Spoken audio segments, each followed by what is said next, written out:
porque para ella es algo bonito para la... Elsa Aguirre fue una de las mujeres más admiradas del cine mexicano. Reinó en la época de oro y luego desapareció. Más de 40 años sin películas, sin alfombras rojas, sin explicaciones claras. ¿Qué puede empujar a una diva en la cima absoluta a elegir el silencio? ¿Quién gana cuando una estrella se borra a sí misma del mapa? Detrás de los aplausos hubo miedo, decisiones irreversibles y una herida que el tiempo no cerró. Esta noche abrimos la caja negra del pasado de Elsa Aguirre para entender por qué el brillo terminó en sombra. Elsa Aguirre nació como Elsa Irma Aguirre Juárez, el 25 de septiembre de 1930 en Chihuahua, una ciudad marcada por contrastes, tradición y modernidad, disciplina y carencias. Creció en una familia numerosa con recursos limitados, en un país que todavía digería las secuelas sociales y culturales de la Revolución Mexicana. Desde muy pequeña, aprendió que el esfuerzo no era opcional y que la visibilidad para una mujer podía ser tanto una oportunidad como un riesgo. La infancia de Elsa transcurrió lejos de los estudios de cine. No hubo academias, ni contactos, ni apellidos influyentes. Hubo, en cambio, disciplina doméstica, rutinas estrictas y una educación donde la obediencia y la discreción eran virtudes centrales. En ese contexto, su belleza serena, simétrica, distinta, comenzó a llamar la atención antes incluso de que ella comprendiera su alcance. No era una belleza provocadora, era una presencia que imponía silencio.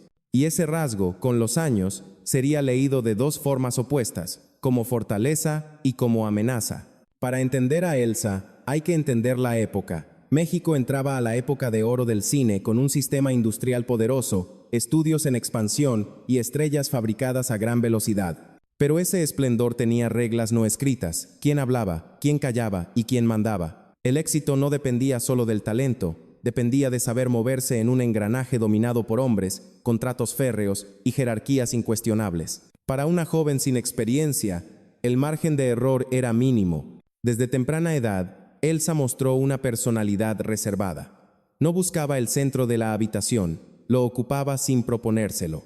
Observaba más de lo que hablaba. Esa actitud, que más tarde el público interpretaría como elegancia, nació de la prudencia. En su casa, se aprendía que no todo debía decirse y que el silencio muchas veces protegía. ¿Era esa una enseñanza inocente o un entrenamiento para sobrevivir a un mundo que aún no conocía? Chihuahua, además, no era la capital del espectáculo. El salto a la visibilidad implicaba migrar, exponerse, abandonar la protección familiar. Elsa entendió pronto que el precio de avanzar sería dejar atrás certezas. Mientras otras jóvenes soñaban con escenarios, ella parecía debatirse entre el deseo de pertenecer y el instinto de resguardarse. Esa tensión, ambición contenida versus autoprotección, se convertiría en el hilo conductor de su vida. El México de los años 40 veneraba a sus estrellas, pero no las cuidaba. La moral pública era estricta, la privada, opaca. Se exigía perfección en pantalla y sumisión fuera de ella. En ese terreno, una joven bella y disciplinada podía ascender con rapidez siempre que aceptara las reglas. ¿Estaba Elsa preparada para ese pacto, o su educación la había hecho demasiado consciente del costo? Aún sin saberlo, Elsa Aguirre estaba a punto de cruzar una puerta que cambiaría su destino. No por una vocación calculada, sino por una casualidad que la pondría frente a los reflectores. Y cuando eso ocurriera, su pasado, la prudencia, el silencio, la disciplina, sería tan decisivo como su rostro, porque en el cine de aquella época, lo que no se decía podía pesar tanto como lo que se mostraba. El destino de Elsa Aguirre no cambió por una audición planeada ni por una estrategia familiar, cambió por azar. A finales de los años 40, Elsa acompañó a una de sus hermanas a un concurso de belleza. Ella no competía, no buscaba nada, estaba allí como testigo. Pero en un ambiente donde productores y cazatalentos afinaban la mirada, su presencia no pasó inadvertida. Bastó un cruce de miradas, un comentario al margen, una invitación informal. En el cine de aquella época, así comenzaban muchas carreras, y así también se sellaban muchos silencios. La propuesta llegó rápido, una prueba frente a cámara. Elsa no tenía formación actoral ni discurso preparado. Tenía, sí, una calma poco común para su edad. Frente al lente no sobreactuó, no necesitó hacerlo. Su rostro parecía contar una historia antes de pronunciar palabra. Ese rasgo, la contención, sedujo a los estudios. En un sistema que producía estrellas en serie, Elsa destacaba por no parecer fabricada. El ingreso a los estudios fue un salto al vacío, de Chihuahua a los sets de la capital, del anonimato a la observación constante. Elsa firmó contratos que apenas comprendía del todo. La maquinaria del cine funcionaba con horarios exhaustivos, normas estrictas y jerarquías incuestionables. Aprender rápido no era una ventaja, era una condición para sobrevivir. Cada día era una evaluación, cada error, un riesgo. Sus primeros papeles fueron modestos, pero estratégicos. Personajes que requerían presencia más que despliegue. La cámara la quería cerca, en silencio, dejando que los gestos hicieran el trabajo. Los directores notaron algo que el público confirmaría después. Elsa no competía con el encuadre, lo completaba. Esa cualidad la volvió confiable para los estudios y deseable para la prensa, que empezaba a hablar de una nueva figura con una elegancia distinta. Sin embargo, el ascenso tuvo un costo inmediato: la exposición. En los pasillos se comentaba su belleza, en los despachos se discutía su futuro. Para una joven sin padrinos poderosos, cada avance implicaba aceptar reglas implícitas. ¿Cuándo hablar? ¿Con quién? ¿Hasta dónde ceder? Elsa, formada en la prudencia, eligió no provocar. Esa elección le abrió puertas, pero también la colocó en una posición vulnerable, la de quien no confronta. Con cada nuevo proyecto, el nombre de Elsa Aguirre comenzó a circular con más fuerza. Las revistas destacaban su imagen sobria, los productores, su disciplina, el público, su magnetismo. En pocos años, pasó de ser un descubrimiento casual a una promesa sólida. El sistema había encontrado en ella una figura moldeable, capaz de encarnar glamour sin escándalo. Justo lo que el momento demandaba. Pero el éxito temprano trae una paradoja. Cuanto más asciendes, menos control tienes. Elsa empezó a notar que su agenda ya no le pertenecía. Las decisiones creativas se tomaban lejos de ella. Los consejos se transformaban en expectativas. Y las expectativas en presiones silenciosas. ¿Hasta dónde estaba dispuesta a llegar para sostener ese ritmo? ¿Qué partes de sí misma tendría que ocultar para encajar? Aún así, la joven actriz siguió adelante. Cada estreno consolidaba su posición. Cada elogio reforzaba la idea de que había nacido para ese lugar. Nadie preguntaba si ella lo había elegido de verdad. En el cine de la época de oro, la velocidad del ascenso importaba más que la preparación emocional. Y Elsa avanzaba rápido. Ese fue el primer gran giro. Del anonimato al centro del escenario, sin tiempo para mirar atrás. Un giro que la llevó directo a la cima y que sembró, sin que ella lo supiera, las semillas de un conflicto mayor. Porque cuando el éxito llega antes de que puedas poner límites, el precio suele cobrarse después. ¿Qué ocurriría cuando Elsa intentara marcar los suyos? Con apenas unos años de carrera, Elsa Aguirre alcanzó un estatus reservado para muy pocas. Su nombre ya no aparecía en letra pequeña, encabezaba carteles. La prensa comenzó a llamarla la reina del cine mexicano, una etiqueta que parecía coronarla y al mismo tiempo encerrarla. En la época de oro, el trono tenía brillo, pero también barrotes invisibles. Elsa se convirtió en un rostro omnipresente. Estrenos consecutivos, sesiones fotográficas interminables, entrevistas cuidadosamente guionizadas. El público la veía como un ideal de elegancia y sobriedad, una figura que no necesitaba exagerar para dominar la pantalla. A diferencia de otras estrellas, no construyó su fama desde el escándalo ni desde la provocación. Su poder estaba en la contención, y eso, paradójicamente, la hizo aún más deseada. Los estudios valoraban su disciplina.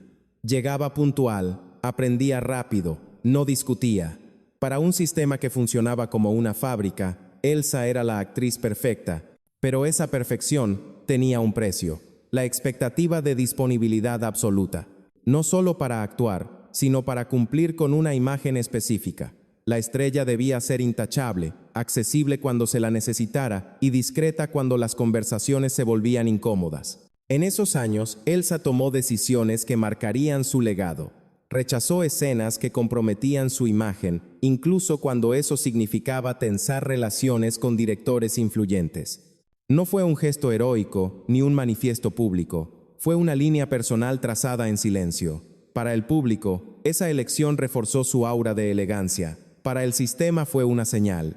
Elsa tenía límites. Y en un entorno donde los límites femeninos se percibían como obstáculos, esa señal no pasó desapercibida. Mientras su fama crecía, las reglas no escritas se volvían más claras. No estaban en los contratos, pero se entendían en los pasillos. La cercanía con ciertos hombres abría puertas, la distancia las cerraba. Elsa optó por mantener esa distancia, no por rebeldía abierta, sino por instinto de autoprotección. ¿Era posible sostener el estrellato sin ceder en lo esencial? ¿O el sistema terminaría cobrando esa resistencia? La presión mediática se intensificó. Las revistas no solo hablaban de sus películas, opinaban sobre su vida privada. Se especulaba con romances, se exigía una narrativa sentimental que encajara con su imagen pública. Elsa, fiel a su carácter, no alimentó el juego. Su silencio, una vez más, fue interpretado de múltiples maneras: misterio para el público, frialdad para algunos colegas, desafío para otros. En el plano personal, el contraste era fuerte.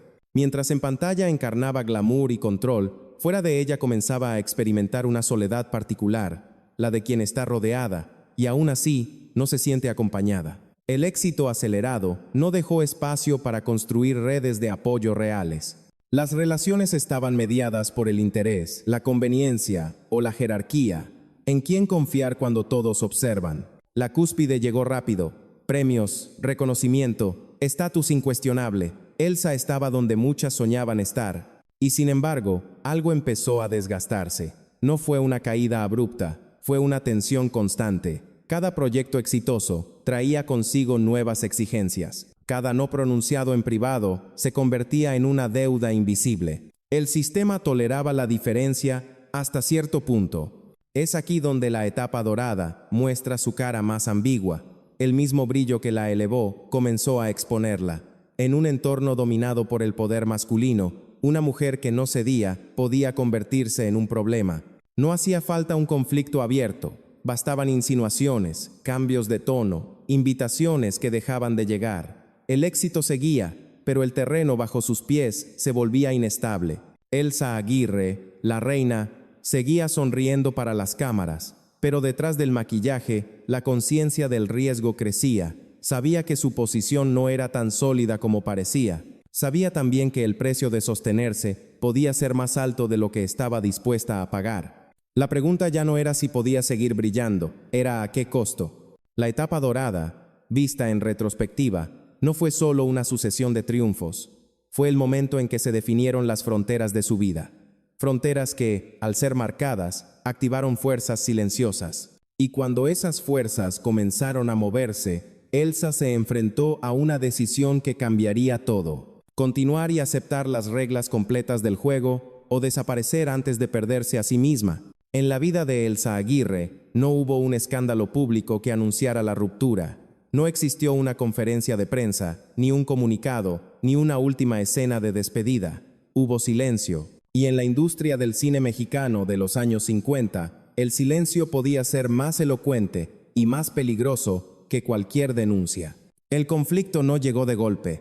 Se fue construyendo en gestos mínimos, miradas que duraban más de lo necesario, invitaciones amables que no admitían un no, conversaciones privadas que cruzaban límites. En un sistema donde el poder estaba concentrado en pocos despachos, decir que no era un acto neutro, era una elección con consecuencias. Elsa lo comprendió pronto, aunque nadie se lo explicara. A diferencia de otras estrellas, ella no respondió con confrontación pública, no levantó la voz, no porque no entendiera la gravedad de lo que ocurría, sino porque sabía exactamente contra qué estaba luchando.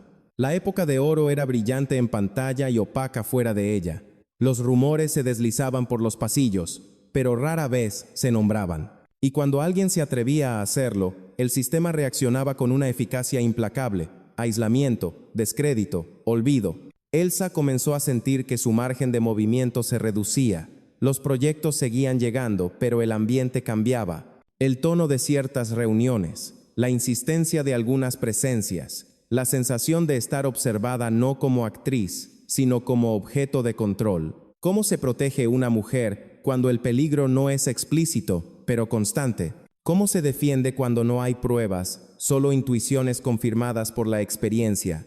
En ese punto, su decisión previa de marcar límites, rechazar escenas, preservar su imagen, Dejó de ser vista como una virtud.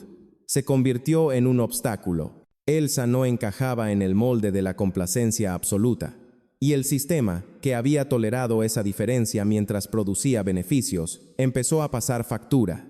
No con amenazas directas, sino con un clima de presión que lo impregnaba todo. El año 1959 marcó el quiebre. Cuando nadie lo esperaba, Elsa Aguirre se retiró. Tenía prestigio, trabajo, reconocimiento. No había razones visibles para desaparecer. Precisamente por eso, su salida desconcertó. Para el público fue un misterio. Para la industria, una señal incómoda. Y para ella, una decisión de supervivencia.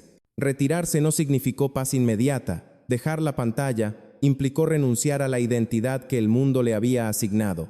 Elsa pasó de ser un rostro omnipresente a una ausencia deliberada. La invisibilidad se convirtió en refugio, pero también en una forma de castigo. El olvido avanza rápido cuando una mujer deja de cumplir su función pública. Las preguntas comenzaron a circular sin respuesta. ¿Estaba enferma? ¿Se había cansado? ¿Había caído en desgracia? Elsa no aclaró nada. Su silencio fue interpretado por otros. Y esa interpretación, a menudo injusta, terminó por consolidar una narrativa falsa, la de una diva caprichosa que abandonó cuando quiso. La verdad era más compleja y más dolorosa. Con el tiempo, la distancia del cine permitió que emergiera otra capa del conflicto. Elsa entendió que hablar en ese momento habría tenido un costo mayor que callar, no solo para su carrera, sino para su integridad. La industria no estaba preparada para escuchar. Y ella, formada en la prudencia, eligió preservar lo único que sentía verdaderamente amenazado,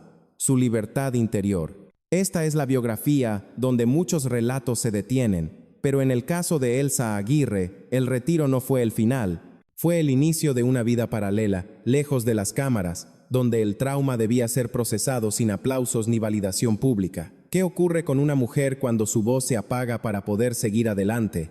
¿Qué precio se paga por elegir el silencio en un mundo que solo escucha el ruido? La biografía entra aquí en su zona más oscura, no porque falten luces, sino porque las sombras son más honestas. Elsa Aguirre no cayó, se apartó. Y en ese gesto, aparentemente simple, se esconde una de las preguntas más incómodas de la historia del espectáculo.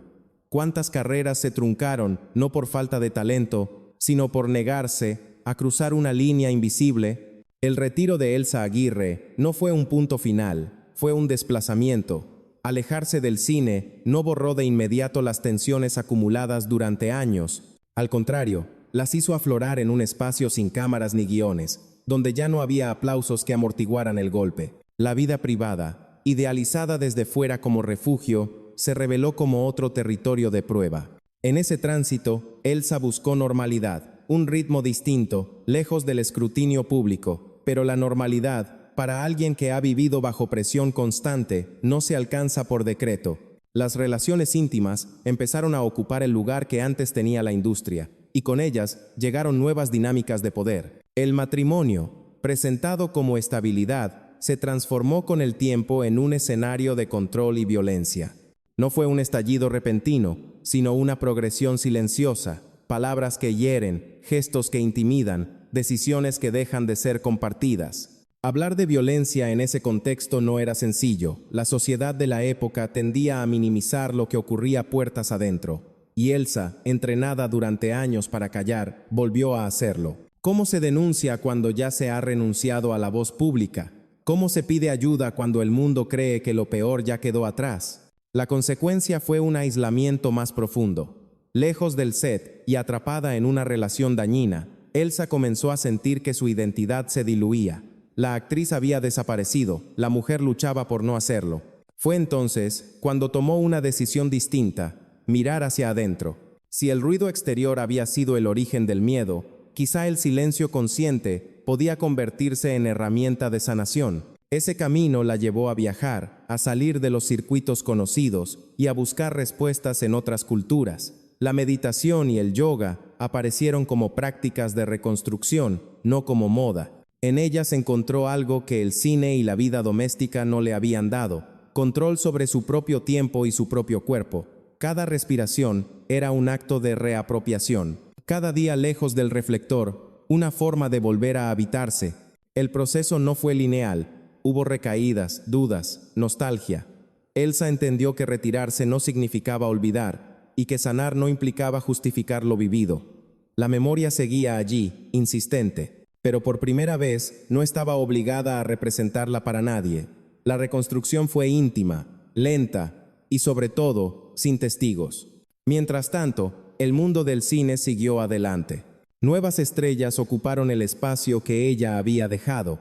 Su nombre empezó a aparecer menos en titulares y más en recuerdos. Para muchos, Elsa Aguirre se convirtió en una figura del pasado. Para ella, esa desaparición pública fue ambivalente, dolía, pero también protegía. La fama, comprendió, había sido una armadura frágil. Con el paso de los años, Elsa empezó a redefinir su legado en términos personales. Ya no se trataba de premios ni de reconocimiento, sino de sobrevivir sin traicionarse. La violencia vivida, lejos de anularla, le dio una claridad dolorosa. No todo éxito merece ser conservado si exige perderse en el camino. Esta etapa revela una verdad incómoda. Las biografías no siempre mejoran cuando se apagan las luces. A veces, el precio real se paga después, cuando nadie mira. ¿Qué ocurre con quienes salen del sistema sin red? ¿Quién acompaña a las estrellas cuando dejan de brillar? Elsa Aguirre atravesó esa noche larga sin titulares. Y en ese tránsito comenzó a gestarse la posibilidad de decir algo, aunque fuera tarde.